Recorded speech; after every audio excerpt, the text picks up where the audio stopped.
আসসালামু আলাইকুম এভরিওয়ান, কেমন আছেন সবাই? আশা করি আল্লাহ তাআলার অশেষ রহমতে সবাই খুব ভালো আছেন। আলহামদুলিল্লাহ, আমিও ভালো আছি। স্বর্ণাস কিচেনে সবাইকে আরও একবার ওয়েলকাম করছি নতুন একটি রেসিপি দেখার জন্য।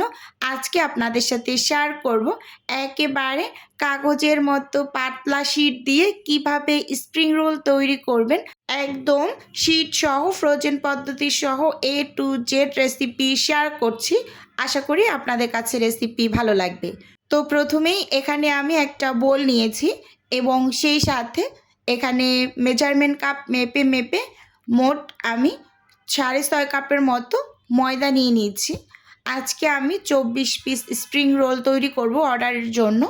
তো আমি এখানে 6.5 কাপ ময়দা মেজারমেন্ট কাপ মেপে নিয়ে নিচ্ছি। আমার যেহেতু আন্দাজ আছে, তো আমি 6.5 কাপ ময়দা দিয়েই ডো বানিয়ে শীট তৈরি করে স্প্রিং রোলগুলোকে বানিয়ে নিচ্ছি। তো প্রথমে এখানে আমি 1.5 টেবিল চামচের মতো লবণ দিয়ে দিলাম। এবার শুকনো হাতে আমি এই লবণ আর আটাটাকে একটু শুকনো অবস্থায় মেখে নেব, যাতে করে সব কিছু একসাথে মিশে যায়। এই পর্যায়ে আমি তেল অ্যাড করে দিচ্ছি, মানে ময়াম করে নেব। আর এখানে আমি 1/3 কাপের মতো তেল দিয়েছি। তো এবার খুব সুন্দরভাবে এই যে হাত দিয়ে ঘষে ঘষে আমার এই ময়দাগুলোকে ময়াম করে নিতে হবে। অবশ্যই খুব সুন্দরভাবে কিন্তু ময়ামটা করে নেবেন। দেখতেই পাচ্ছেন আমি কিভাবে কাজটা করে নিচ্ছি। একদম হাত দিয়ে ভালোভাবে ঘষে ঘষে আমি তেলের সাথে ময়দাটাকে মিশিয়ে নিচ্ছি। ঠিক এভাবে করে একটু সময় নিয়ে কাজটা করে নেবেন। একটু সময় লাগে ময়াম দিতে, এরকম আর কি। তো দেখতেই পাচ্ছেন খুব সুন্দরভাবে ময়াম করা হয়েছে। আমি এই যে হাত দিয়ে যখনই মুঠ করে নিচ্ছি, একেবারে দলা পেকে যাচ্ছে, এরকম হয়ে গেলে ভাববেন যে একেবারে পারফেক্টলি ময়াম করা হয়েছে, মানে তেলের সাথে ময়দাটা ভালোভাবে মিশে গিয়েছে এরকম। এখন এখানে আমি একটা মগে 1 মগ পানি নিয়েছি। অল্প অল্প করে পানি অ্যাড করে ডো রেডি করে নেব। মানে অনেক নরম টাইপের একটা ডো রেডি করব না, মানে মিডিয়াম টাইপের একটা ডো, মানে অনেক বেশি নরমও না বা অনেক বেশি শক্তও না, এরকম টাইপের একটা এই যে ডো রেডি করে নিয়েছি। আর এই ডোটা কিন্তু অল্প অল্প পানি অ্যাড করে করেই মানে রেডি করবেন, না হয় কিন্তু ডোটা বেশি নরম হয়ে যাবে। এবার উপরে আমি সামান্য একটু তেল দিয়ে ডোটার চারপাশ ভালোভাবে একটু কভার করে নিচ্ছি, দেখতেই পাচ্ছেন। এবার ঢাকনা দিয়ে আমি আধ ঘন্টার মতো ডোটাকে রেস্টে রেখে দিচ্ছি। আর এপাশে আমি পুরটা রেডি করে নিচ্ছি। আমি অফ স্কিনেই মাংসগুলোকে ম্যারিনেট করে রেখেছিলাম। তো এবার শুধু রান্নাটা করে নেব। এই যে মানে পরিমাণ মতো তেল দিয়েছি প্যানের মাঝে, তারপর ম্যারিনেট করা মাংসগুলো দিয়ে দিচ্ছি। এখানে প্রায় 1.5 কেজি পরিমাণ মুরগির বুকের মাংস আমি ছোট টুকরো করে কেটে তারপর ভালোভাবে পরিষ্কার করে অফ স্কিনে ম্যারিনেট করে রেখেছিলাম। আসলে সত্যি কথা বলতে সব কিছু চাইলেও কিন্তু আমরা ক্যামেরা অন করে কাজ করতে পারি না, মানে এত পরিমাণ ব্যস্ত। এর মাঝে বারবার ক্যামেরা অন করে কাজ করা অনেক বেশি কষ্টের। তো এর জন্য মাঝে সাঝে ক্যামেরা অফ করে তারপর কাজগুলো সেরে নিয়েছি। আর আজকে যেহেতু আমার এই ডেলিভারিটা সকালে গিয়েছে, তো আমার অনেকটা কাজ করতে হয়েছে। গতকাল রাতে অনেক রাত পর্যন্ত জেগে কাজ করে নিয়েছি। এই যে আমি মশলার বাটিটাকে একটু ধুয়ে তারপর কিন্তু এই যে একটু পানি দিয়ে এবার ঢাকনা দিয়ে ঢেকে আমি রান্না করে নিচ্ছি। তো আমি সব সময় একদম চিকেন রোল বা স্প্রিং রোল যেটাই হোক, এটার পুরটা একই রকমভাবে রেডি করি। এটা খেতে মাশাআল্লাহ খুবই মজার হয়। আপনারা বাসায় একবার হলেও এভাবে বানিয়ে ট্রাই করে দেখবেন। ইনশাআল্লাহ আপনাদের কাছেও রেসিপি খুবই ভালো লাগবে। তো এবার এই যে আমি ঢাকনা খুলে মাংসগুলোকে একটু মানে চাল ঘুটনি দিয়ে ঘুটে একদম কি বলবো, একটু ভাঙা ভাঙা করে নিয়েছি, আধ ভাঙা করে নিয়েছি। এই যে দেখুন খুব ভালোভাবে আবার একটু নেড়ে চেড়েও নিলাম। এই পর্যায়ে আমি 1 বাটির মতো পেঁয়াজ কুচি দিয়ে দিচ্ছি, দিয়ে এবং সেই সাথে এর মাঝে কিছু কাঁচামরিচ কুচিও দিয়ে দিলাম, দিয়ে খুব ভালোভাবে নেড়ে চেড়ে একেবারে মানে মিশিয়ে নিচ্ছি। এরপর ঢাকনা দিয়ে আমি একদম অল্প কিছুক্ষণ রান্না করব, মানে 3 থেকে 4 মিনিট। পেঁয়াজটা যাতে অনেক বেশি গলে না যায়, তো সেদিকে কিন্তু একটু লক্ষ্য রাখতে হবে। পেঁয়াজটা অনেক বেশি ওভার কুক হয়ে গেলে খেতে কিন্তু বেশি একটা ভালো লাগবে না, মানে হবে না, অনেক মশলাযুক্ত হয়ে যাবে, এরকম হবে। তো এদিকটা খেয়াল রাখতে হবে। এই যে আমি 3 থেকে 4 মিনিটের মতো ঢাকনা দিয়ে ঢেকে রান্না করে নিয়েছি। এবার যে ভালোভাবে একটু নেড়ে চেড়ে একেবারে ভাজা ভাজা করে নিয়েছি। তো আজকে যে আপুর অর্ডারটা ছিল, তো ওনার আরও কিছু খাবারের অর্ডার ছিল, তো সেগুলো রেডি করতেও হয়েছে। একসাথে সব কিছু করেছি, অনেক বেশি কাজ করতে হয়েছে। একা হাতে যেহেতু কাজ করি, তো মানে অনেক ব্যস্ততার মধ্যে দিয়েও আপনাদের সাথে একটু ভিডিও শেয়ার করলাম, মানে অনেক কষ্ট করে বলতে গেলে। তো এখানে আমি 1 চামচ কর্নফ্লাওয়ার একটু পানিতে গুলিয়ে তো দিয়ে দিলাম, দিয়ে খুব ভালোভাবে যে নেড়ে চেড়ে মিশিয়ে নিচ্ছি। কর্নফ্লাওয়ারটা দিলে রোলটা ভেজে নেওয়ার পর মানে জুসিনেসটা বজায় থাকে, এরকম আর কি। তো এখানে আমি কিছুটা পরিমাণ টমেটো সস দিয়ে দিলাম, মানে 2 টেবিল চামচের মতো, দিয়ে খুব ভালোভাবে নেড়ে চেড়ে তারপর কিন্তু চুলো থেকে এখন নামিয়ে নেব। এই যে একেবারেই রেডি।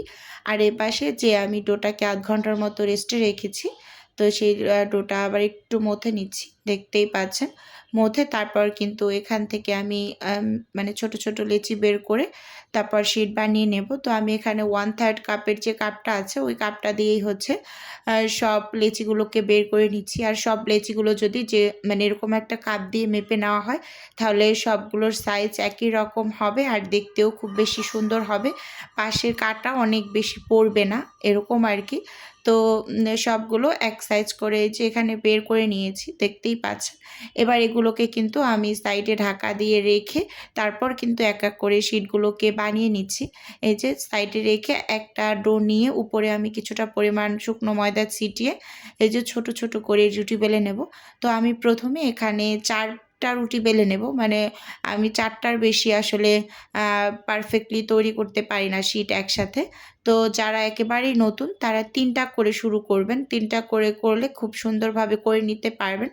আর যারা একটু মোটামুটি পর্যায়ে পারদর্শী, তো তারা 4টা করে করতে পারেন। তো আমি 4টা করে করতে পারি। তো অনেকেরই দেখি মানে 6টা পর্যন্ত তারা নেয় একসাথে, তো আমি বেলে নিতে পারি না পারফেক্টলি, এরকম আর কি। তো এখানে যে একটা রুটির ওপর আমি কিছুটা পরিমাণ তেল দিয়ে এর উপর শুকনো ময়দা ছিটিয়ে আর একটা রুটি দিয়ে দিচ্ছি, এই যে চেপে চেপে লাগিয়ে। এভাবে করে হয় কি, মানে একটার উপর একটা দিয়ে 4টা বসিয়ে তারপর কিন্তু আপনি বেলে নেবেন। তো প্রথমেই যারা প্রথম কাজ করবেন তারা 3টা করে বেলে নেবেন, তাহলে খুব সুন্দরভাবে বেলে নিতে পারবেন। আর এই শিটগুলো কিন্তু সব সাইড সমান করে বেলে নিতে হবে, কোনো সাইড মোটা বা কোনো সাইড পাতলা এরকম করে বেলে নিলে কিন্তু খুব সুন্দরভাবে আপনি মানে নাস্তাগুলো রেডি করতে পারবেন না। এটা হোক অন্তুন, হোক সমোচা, হোক বা স্প্রিং রোল, এগুলো সব শিট তো একই রকমভাবে তৈরি করে। তো এদিকটা একটু মাথায় রাখতে হবে।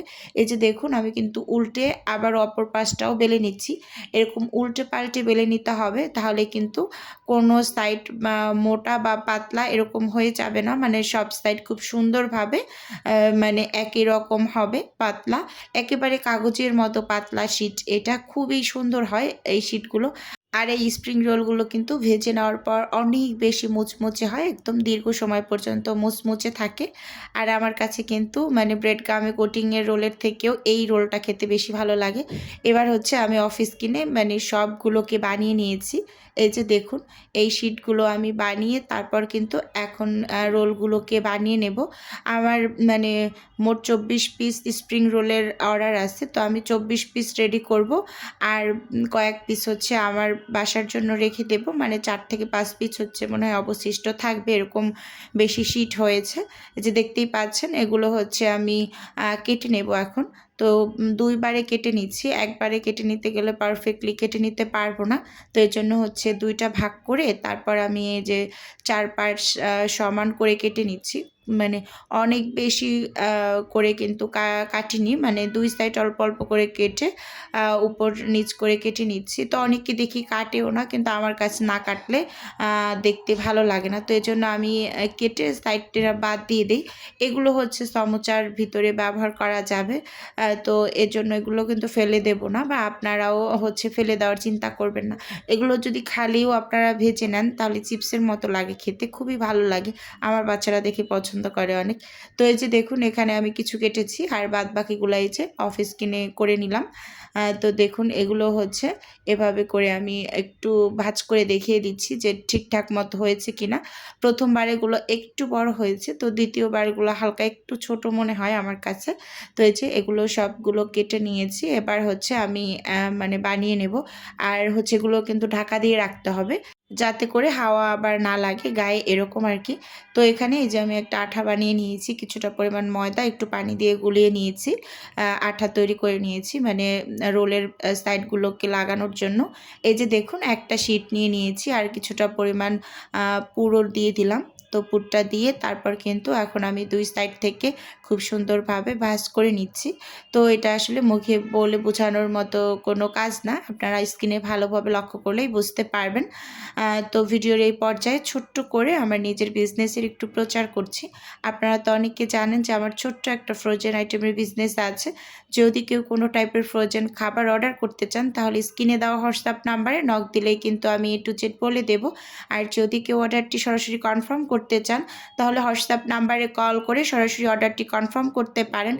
এই যে এখানে হচ্ছে আমি একটা স্প্রিং রোল বানিয়ে তো আরও একটা আপনাদের সাথে বানিয়ে দেখিয়ে দিচ্ছি। আর এগুলো কিন্তু একটু টাইট করে চেপে চেপে আপনাকে ভাঁজ দিতে হবে, না হয় কিন্তু আবার মানে ফুলে ফুলে থাকবে, দেখতে সুন্দর হয় না। তো এটা কিন্তু আপনাদের বোঝানোর জন্য আমি আর একটা একটু তৈরি করে দেখিয়ে দিচ্ছি।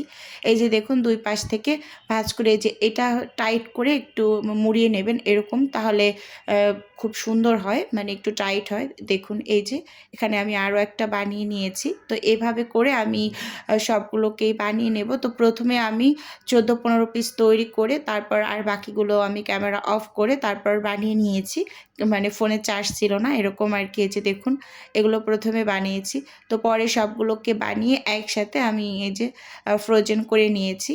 এতটুক ক্লিপ আমি জাস্ট অর্ডারের আগে মানে ধরেছি যে আমি প্যাকেটটা কিভাবে করে নেই। তো আমি এখানে ফ্রোজেন করে নিয়েছি এগুলো। তো এবার হচ্ছে আমি খুব সুন্দরভাবে জিপলক ব্যাগের ভিতরে করে ডেলিভারিটা করে দেব। 24 পিস আমি 2টা জিপলক ব্যাগে দিচ্ছি। আর এই জিপলক ব্যাগগুলো কিন্তু মানে বড় সাইজেরটা ব্যবহার করছি। তো আপুর অন্য খাবারগুলো আমি অফিস কিনে গুছিয়ে নিয়েছি। তো আজকের ভিডিও বন্ধুরা আপনাদের কাছে কেমন লেগেছে চাইলে অবশ্যই কমেন্টস করে জানাতে পারেন। আর আপনাদের যদি কোনো টাইপের কোশ্চেন থাকে তাহলে অবশ্যই কমেন্টস করবেন, আমি যথাসম্ভব রিপ্লাই করার চেষ্টা করব। এই যে এখানে কিন্তু আমি 2টা জিপলক ব্যাগে রেডি করে নিয়েছি। তো আজকে এখান থেকেই বিদায় নিচ্ছি বন্ধুরা, দেখা হবে নতুন কোনো রেসিপিতে বা নতুন কোনো ভিডিওতে। আল্লাহ হাফেজ।